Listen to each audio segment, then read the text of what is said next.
بسم اللہ الرحمن الرحیم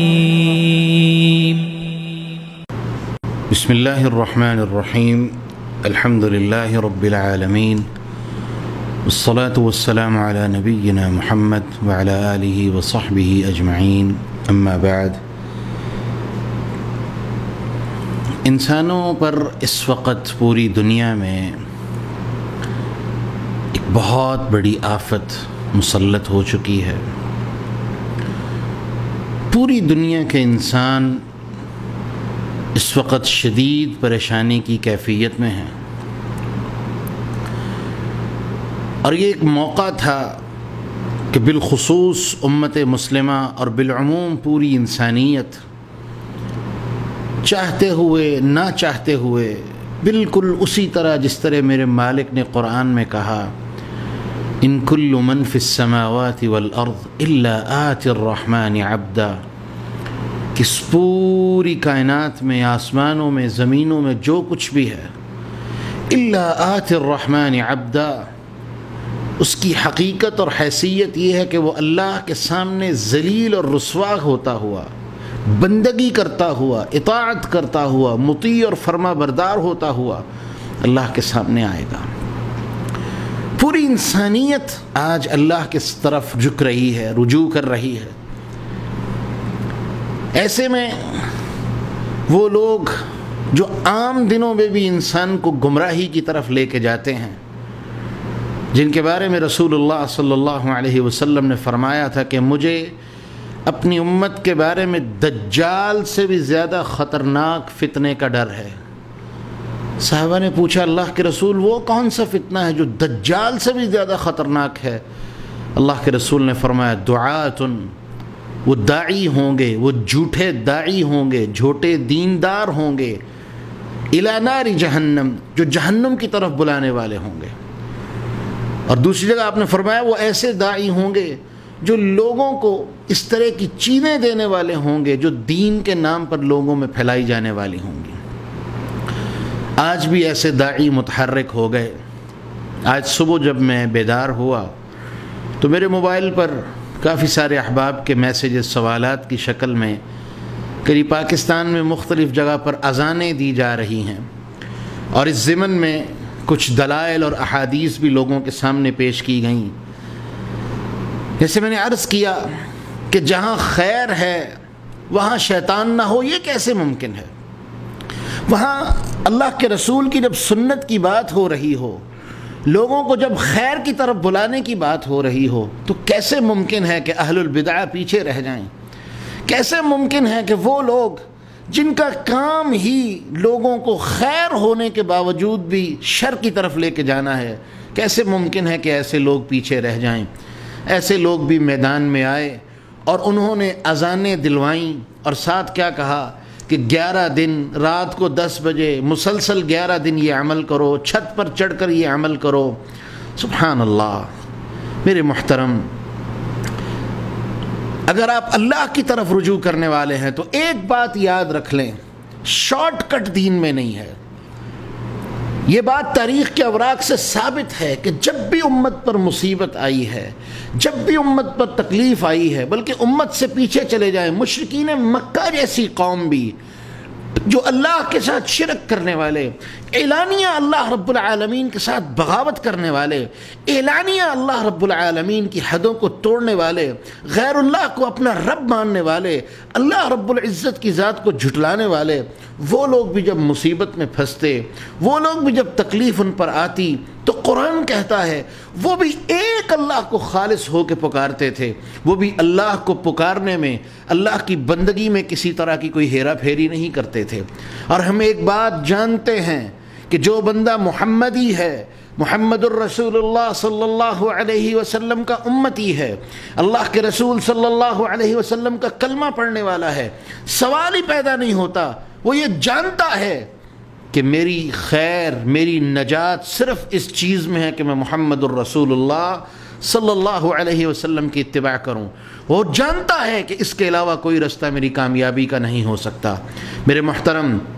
آج اس تکلیف کے لمحات میں، اس پریشانی کے وقت میں ہمارے لیے اگر کوئی رستہ ہے تو وہ صرف ایک رستہ ہے کہ آؤ اللہ کے رسول کے اسوے کی طرف آ جاؤ، آؤ اللہ کے رسول کی سنت کی طرف آ جاؤ، آؤ اللہ کی طرف آ جاؤ، آؤ اللہ رب العزت کو اس طرح پکارو، اللہ کی اس طرح بندگی کرو جس طرح محمد الرسول اللہ صلی اللہ علیہ وسلم نے کر کے دکھائی۔ اور کوئی طریقہ، اور کوئی رستہ، اور کوئی شارٹ کٹ کبھی بھی ہمیں کامیابی کی طرف نہیں لے کے جا سکتا۔ یاد رکھیں، اذان دینے کے بارے میں سلف صالحین رحمہم اللہ ان کے دو ہی اقوال ہیں کہ اذان ایک تو نماز کے وقت دی جائے گی۔ کچھ لوگ اس کے اوپر اعتراض کرتے ہیں کہ بچے کے کان میں اذان دینے کا مسئلہ، ہمارا جواب بڑا واضح ہے کہ یہ اللہ کے رسول کی سنت تھی، سلف سے ثابت ہے کہ وہ ایسا کرتے تھے، بس بات ختم۔ کوئی یہ کہے کہ صرف اذان نماز کے لیے ہی خاص ہے، ہم کہیں گے یہ غلط بات ہے، کیونکہ اللہ کے رسول سے بچے کے کان میں اذان دینا ثابت ہے، بات ختم۔ جب اللہ کے رسول سے ثابت ہو گئی پھر ہم اس کی تخصیص نہیں کر سکتے۔ اور اسی طرح سے اگر اذان نماز کے لیے خاص ہو تو نماز جنازہ کے لیے اذان کیوں نہیں دی جاتی؟ ایک ہی جواب ہے، کیونکہ ہمیں صاحب الشرعیہ، اس دین والے نے، جناب محمد الرسول اللہ صلی اللہ علیہ وسلم نے، اللہ نے اور اس کے رسول نے ہمیں اس کے بارے میں کچھ نہیں بتایا، لہذا ہم اذان نہیں دیتے۔ ہاں، سلف صالحین سے یہ دلیل ضرور ملتی ہے کہ اگر کوئی بندہ کسی ایسی جگہ پر پڑاؤ کرنے والا ہو جہاں ڈر ہو، جہاں خطرہ ہو، جہاں خوف ہو، شیطانی اثرات اسے محسوس ہو رہے ہوں، شیطانی اثرات، یہ بات لفظ واضح سن لیں، جہاں کسی جگہ پر شیطانی اثرات کا ڈر ہو، کسی جگہ میں شیطانی اثرات کا ڈر ہو، وہاں پر صرف اس جگہ کے بارے میں سلف صالحین کے بارے میں آتا ہے، وہ کہا کرتے تھے کہ اذان دو، کیونکہ شیطان اذان کی آواز سن کے بھاگ جاتا ہے۔ لیکن میں پھر واضح کر دوں، یہ بات اللہ کے رسول سے ثابت نہیں، یہ بات اللہ کے رسول کی طرف منسوب نہیں کی جا سکتی، سلف صالحین کے اقوال میں سے ضرور ہے، اور ہم اسے چاہیں مان لیں چاہے نہ مانیں، ہمارے لیے اس کے بارے میں دونوں رستے موجود ہیں۔ لیکن جب بات اللہ کے رسول کی آئے گی تو دو چیزوں میں سے ایک چیز واضح ہو جانی چاہیے کہ وہ اللہ کے رسول سے ثابت ہے یا ثابت نہیں ہے۔ اگر ثابت ہے تو پھر اس پر جم جائیں اور اس کے اوپر اطاعت کرنا، اس پر عمل کرنا لازم اور فرض ہے۔ اور اگر اللہ کے رسول سے ثابت نہیں تو اللہ کے رسول کی طرف جھوٹا بہتان باندھنا یہ پکا جہنمی ہونے کے لیے کافی ہے۔ جہنم کا سرٹیفکیٹ اس بندے کے پاس ہے جو اللہ کے رسول کی طرف جھوٹی حدیث کو منسوب کرتا ہے۔ تو وہی گروہ، انہوں نے کچھ احادیث اس زمن میں بیان کی۔ سب سے پہلے انس رضی اللہ عنہ کی ایک روایت جسے امام طبرانی نے اپنی تینوں معاجم ثلاثہ، معجم الکبیر، معجم الاوسط اور معجم الصغیر، تینوں معاجم میں بیان کیا کہ رسول اللہ صلی اللہ علیہ وسلم نے فرمایا، جب کہ اللہ کے رسول سے ایسی کوئی بات ثابت نہیں، اذا اذن فی قریۃ امنہ اللہ من عذابہ فی ذلک اليوم، کہ جب کسی بستی میں، کسی قریہ میں، کسی محلے میں، کسی دیہات میں اذان دی جائے، امنہ اللہ اس قوم کو محفوظ کر دیتا ہے، من عذابہ ذلک اليوم، اپنے عذاب سے اس دن کے لیے۔ سب سے پہلے امام حیثمی رحمۃ اللہ علیہ جو محدثین میں سے ہیں، لیکن محدثین ان کو متساہل مانتے ہیں۔ کیا مطلب؟ کہ وہ حدیث کے اوپر جرح و تعدیل کے معاملے میں متساہل ہیں، یعنی کمزور ہیں، ان کی جرح و تعدیل سخت نہیں ہوتی، یعنی کہہ لیں کہ چھوٹی موٹی سہولت کا وہ فائدہ دے دیتے ہیں۔ ان جیسے بندے نے بھی اس حدیث کو جب اپنی کتاب مجمع الزوائد کے اندر جلد نمبر 4 صفحہ نمبر 192 حدیث نمبر 1873 حسین سلیم اسد دارانی کی تحقیق کے ساتھ جو مجمع الزوائد کا نسخہ طبع ہوا ہے، اس کے اندر یہ حدیث ہے۔ امام حیثمی نے اس حدیث کو بیان کرنے کے بعد بھی خود کہا کہ اس کے اندر عبد الرحمن بن سعد المؤذن نام کا ایک بندہ ہے جو ضعیف ہے۔ خود ہی توجہ کیجئے کہ امام حیثمی جیسا بندہ جو متساہل ہے، جو چھوٹی موٹی سہولت کا ویسے ہی فائدہ دے دیتا ہے، وہ بندہ بھی کہہ رہا ہے کہ یہ حدیث ضعیف ہے، تو کیسے آپ لوگ بیان کرتے ہیں کہ یہ حدیث جو ہے یہ قابل حجت ہے؟ یہ حدیث لوگوں کے اندر بیان کی جا رہی ہے اور لوگوں کو عمل کے لیے اکسایا جا رہا ہے۔ اور اس کے ساتھ ساتھ امام طبرانی جنہوں نے اپنی کتاب معجم الکبیر کے اندر جلد نمبر 1 صفحہ نمبر 275 پر، معجم الاوسط کے اندر حدیث نمبر 3684 پر، اور معجم الصغیر کے اندر جلد نمبر 1 صفحہ نمبر 189 179 پر امام طورانی رحمۃ اللہ علیہ نے اس حدیث کو تینوں کتابوں میں اپنے ایک ہی استاد سے بیان کیا ہے، جس کا نام ہے صالح ابن شعیب ابو شعیب البصری۔ اس کے بارے میں محدثین فرماتے ہیں کہ یہ بندہ بھی، اس کے بارے میں ہم کچھ نہیں جانتے، یہ مجہول ہے۔ ساری دنیا جانتی ہے کہ مجہول بندے کی روایت بھی قبول نہیں ہوتی۔ اس حدیث میں ایک مجہول راوی، دوسرا راوی ضعیف، اس کے بعد یہ حدیث قابل حجت کیسے؟ اور ماشاءاللہ دلیل کے طور پہ اس وقت ایک بہت بڑے بتی کا ذکر کیا گیا جن کا نام احمد رضا ہے، اللہ تعالیٰ ان کے ساتھ وہی معاملہ فرمائے جو اس کی شان کے لائق ہے۔ وہ فرماتے ہیں کہ اس حدیث کو سامنے رکھتے ہوئے وبا کے زمانے میں اذان دینا مستحب ہے۔ او بھائی مستحب کیسے؟ جب اللہ کے رسول سے وہ حدیث ثابت ہی نہیں ہو رہی تو مستحب کیسے؟ اور دوسرا، اگر ایک لمحے کے لیے آپ کی بات مان بھی لی جائے تو مجھے بتائیے اس حدیث میں کہاں ذکر ہے کہ 10 دن کے لیے اذان دو، رات کو 11 بجے یا 10 بجے دو، اور 11 مرتبہ دو یا 11 دن دو؟ یہ ساری کی ساری لغویات ہیں، وہ بدعات ہیں، وہ خرافات ہیں جو شیطان لوگوں سے کروانا چاہتا ہے، اور اس لیے کروانا چاہتا ہے کہ اس وقت امت اللہ کی طرف رجوع کرنے والی ہے، کہیں یہ لوگ اللہ کی طرف نہ لوٹ جائیں، کہیں اللہ کے پاس نہ چلے جائیں، اللہ کی بارگاہ میں نہ جھک جائیں۔ اور یاد رکھیے جب بندہ اللہ کی بارگاہ میں جھکتا ہے تو وہ منظر جو صحیح مسلم میں امام مسلم نے بیان کیا کہ رسول اللہ صلی اللہ علیہ وسلم حجۃ الوداع کے موقع پر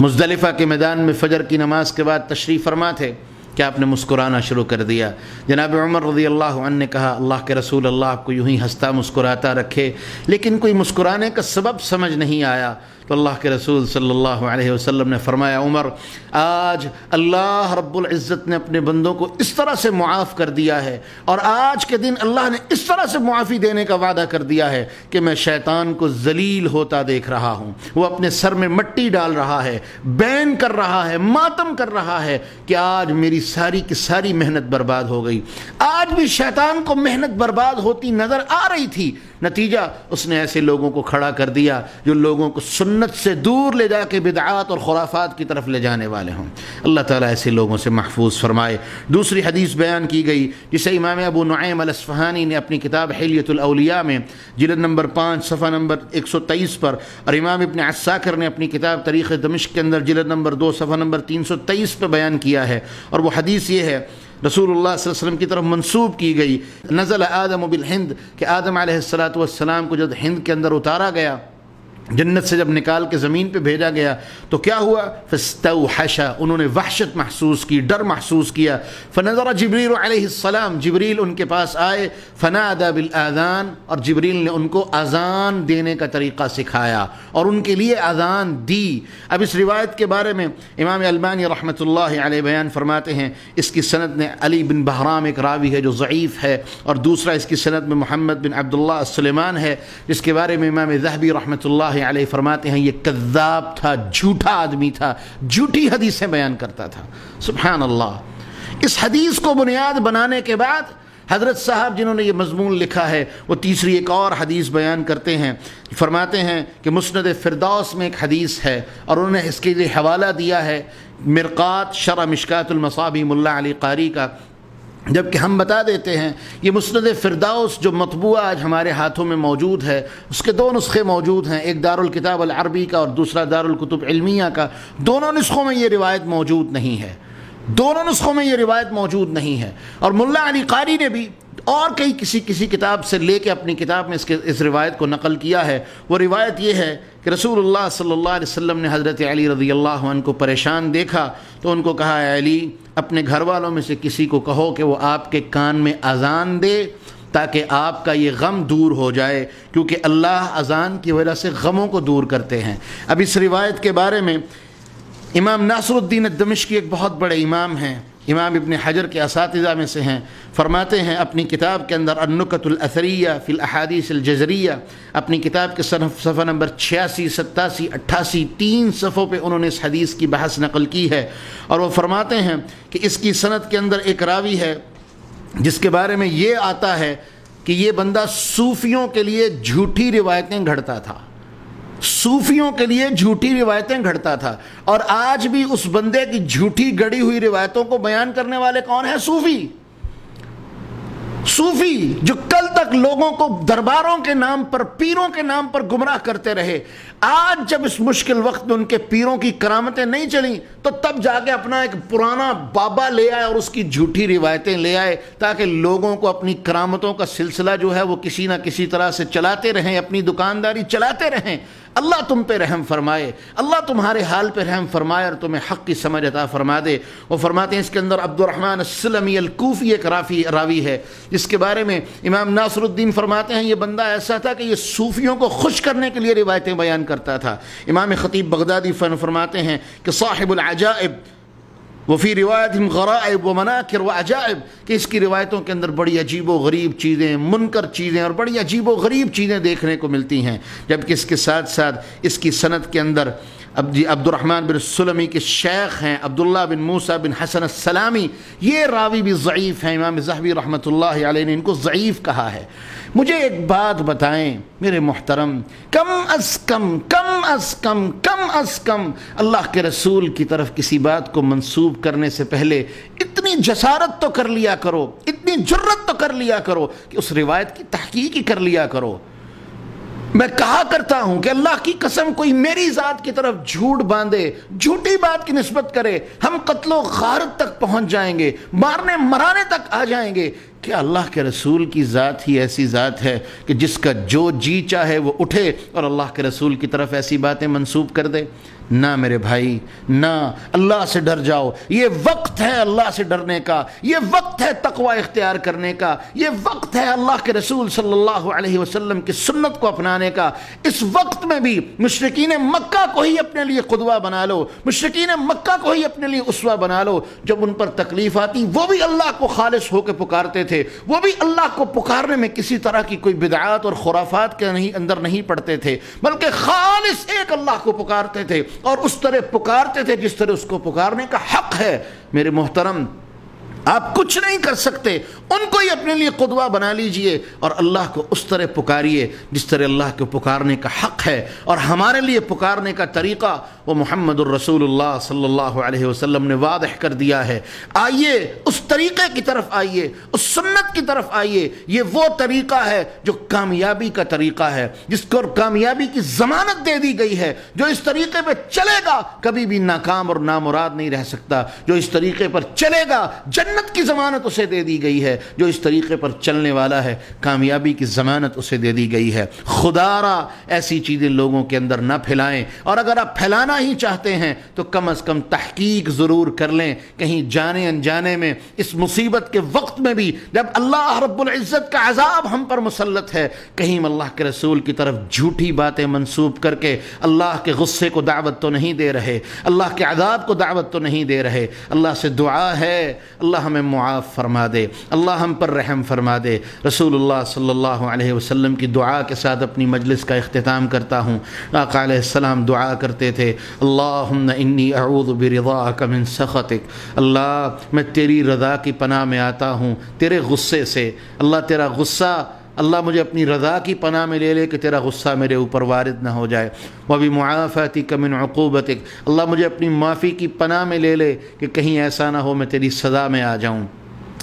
وَبِكَ مِنْكَ لَا أُحْصِي ثَنَاءً عَلَيْكَ أَنْتَ كَمَا أَثْنَيْتَ عَلَى نَفْسِكَ، اور اللہ میں تجھ سے تیری ہی پناہ چاہتا ہوں کیونکہ تو ایسی ذات ہے کہ ہم تیری حمد و ثنا بیان نہیں کر سکتے، بلکہ تو اسی طرح ہے، تیری شان اور عظمت اسی طرح ہے جس طرح تو نے اپنی عظمت خود بیان کی ہے۔ اللہ سے دعا ہے اللہ ہمیں سمجھنے کی توفیق عطا فرمائے، اللہ ہمیں عمل کرنے کی توفیق عطا فرمائے۔ اس پوری گفتگو کا 2 لائنوں میں خلاصہ یہ اذان دینا اور اذان دینے کو سنت کہنا یہ بدعات اور خرافات میں سے ہے، اس کی کوئی دلیل کہیں سے نہیں ملتی۔ اس وقت ضرورت اللہ کی طرف رجوع کی ہے، کثرت سے استغفار کی ہے، اللہ رب العالمین کی ذات کی طرف جڑنے کی ہے، اللہ سے تعلق جوڑنے کی ہے، اور وہ تعلق جوڑنے کا ذریعہ وہ قرآن مجید کی تلاوت ہے، وہ اذکار ہیں، وہ نماز ہے، وہ نوافل ہیں۔ ان چیزوں کے ذریعے سے اللہ سے جڑیے۔ یہ بدعات اور خرافات اللہ ہم سب کو ان سے محفوظ فرمائے۔ وآخر دعوانا ان الحمد للہ رب العالمین۔